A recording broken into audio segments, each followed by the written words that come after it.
Welcome back to the Explainer. So think about what you did online just this morning. Maybe you ordered some groceries, checked your medical records, or skimmed through a few private work emails. You probably did all of that without even a second thought about the absolute architectural chaos happening behind the scenes to keep your data safe. Today, we're diving deep into web security. But we're not just talking about generic passwords here. We are talking about the nearly impossible task of retrofitting an airplane while it's actively flying in midair at 30,000 feet. Okay, to really grasp the stakes here, we've got to start with the threat model. And honestly, it is terrifying. When we think of traditional cybersecurity, we usually picture a locked house, right? We worry about building a stronger front door or thicker walls just to keep the bad guys outside. But on the web, the attacker is literally already inside your browser. Because of how the internet fundamentally works, a random tab you accidentally opened, or a third-party ad loading on a totally legitimate news site means untrusted and potentially malicious code is currently sitting in the exact same application as your bank account. Unlike that locked house, the web browser invites complete strangers right into your living room by design. And this mismatch is really the core problem we're facing. You see, the web was actually built back in the early 90s for radical sharing. It was all about open documents and just passing static text and images back and forth through links. That was its DNA. But contrast that with what the web needs right now. Today, we're running full-blown, incredibly private applications like Zoom, Gmail, and complex banking portals right inside the browser. For those to work safely, we desperately need strict isolation and airtight security. But we are constantly trying to force those modern security needs onto a vehicle fundamentally built for open sharing, literally retrofitting it on the fly without crashing the whole system. Okay, let's dive into this. First, we'll cover the browser security problem. Second, the same origin policy. Third, the chaos of cookies. Then we'll look at two specific attacks, request forgery and cross-site scripting. And finally, we'll wrap up with our messy, retrofitted reality. All right, part one, the browser security problem. Picture your modern web browser as a super crowded apartment building. It has an impossible job. You've got your bank tab living in apartment 4A, your Gmail tab living in 4B, and the attackers tab living right down the hall in 3B. They all share the same roof, but it's way more than just a roof. They share the exact same internet connection, the exact same memory pool on your computer, the same physical screen, and maybe even access to your webcam. The browser's job is making absolutely sure the attacker in 3B cannot read the mail being delivered to the bank in 4A, even though they're basically breathing the exact same air in the hallways. It really highlights the utter absurdity of putting a bank and a burglar under the same roof. But here's the thing. The browser wasn't designed as a high-security fortress from day one. The app evolved at lightning speed. We had text and images in 91, cookies were hastily slapped on in 94, and JavaScript followed shortly after. But security?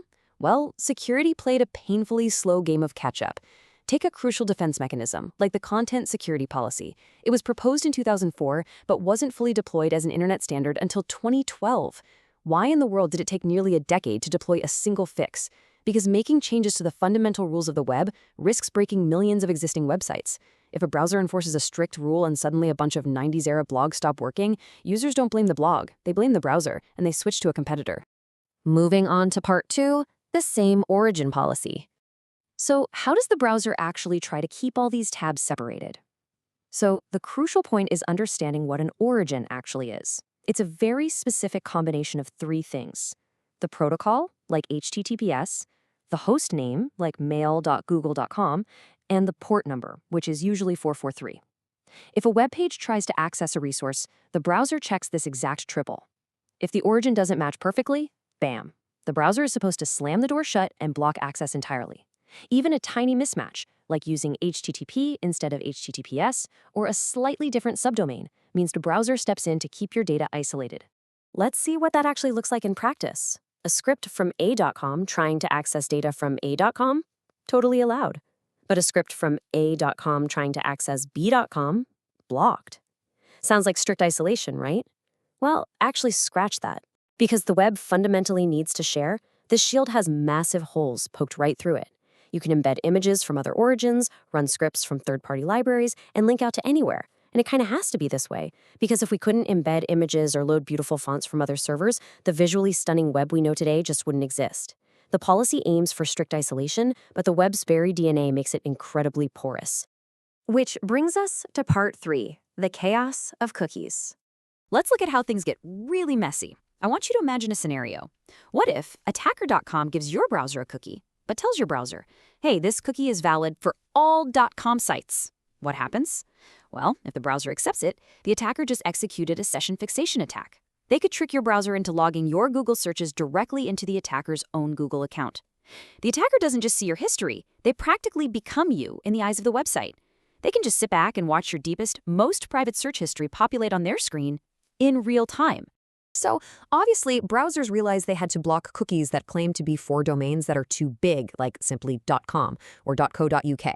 But how does a modern browser actually know what's considered too big? The answer is, well, it's hilarious and deeply absurd. They use a hard-coded text list called the publicsuffix.org list. Browsers literally memorize thousands upon thousands of exceptions. GitHub.io is on there. Even Massachusetts K-12 public and private schools, like pike.pvt.k12.ma.us, are hard-coded into your web browser right now, just so it knows whether a cookie is safe to set. Think about that. Top engineers at Google, Apple, and Mozilla are literally relying on a giant text file containing random Massachusetts elementary schools to secure global banking. It perfectly highlights the duct-tape nature of the web. Let's look at Part 4, Attack 1, Request Forgery. Because your browser is fundamentally designed to be a helpful assistant, it actually creates massive vulnerabilities. Enter Cross-Site Request Forgery, or CSRF. Here's how it goes down. Step 1. You're logged into your bank, and in another tab, you click an attacker's fake link that says, win a free iPad. Step 2. That link sends a hidden request to your bank to transfer money. And here is the absolute irony. Because it's a request heading to your bank, your browser automatically attaches your bank.com cookie to prove you're logged in. The vulnerability isn't a glitch. It's the browser doing exactly what it was programmed to do, but weaponized against you. Step 3, the bank sees a valid cookie, assumes you intentionally made the request, and your money is gone. So put your security engineer hat on for a second. How do we actually fix this without breaking the whole internet? Let's think through some options. Why not just ask the user every single time a cookie is sent? Well, that would be incredibly annoying, and we all know users would just blindly click yes to make the pop-ups go away. Okay, so why not stop sending cookies entirely? That breaks literally every single logged-in session on the internet. What we actually need is a secondary layer of proof that the request was intentional. The solution web developers retrofitted is the CSRF token. Step 1. The bank requires a hidden secondary password, a token, to authorize any transfer. Step 2, and this is the really clever part, that token is embedded directly into the bank's HTML page, not in a cookie. Remember the same origin policy we talked about earlier? This is exactly where it saves the day. The attacker's tab can force a request, but because of the same origin policy, they cannot read the bank's page to find that hidden HTML token.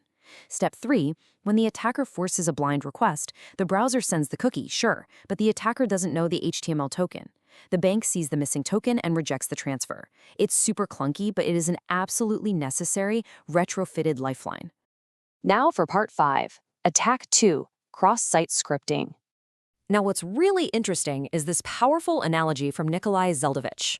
It's like the buffer overflow of the web. He's talking about cross-site scripting, or XSS. For those who might not know, a buffer overflow is a classic flaw in traditional software, where attackers overload a system's memory to inject their own malicious instructions. It was a persistent, devastating plague. What Zeldovich is saying is that XSS is the web's exact version of that plague. Even tech giants with limitless engineering resources are constantly finding new XSS bugs hidden in their platforms. Here is how an attacker pulls this off and bypasses our aspirational security entirely. Step 1, an attacker posts a comment on a trusted site, let's say Facebook, but they hide malicious JavaScript right inside the text. Step 2, you, the victim, load the comment section.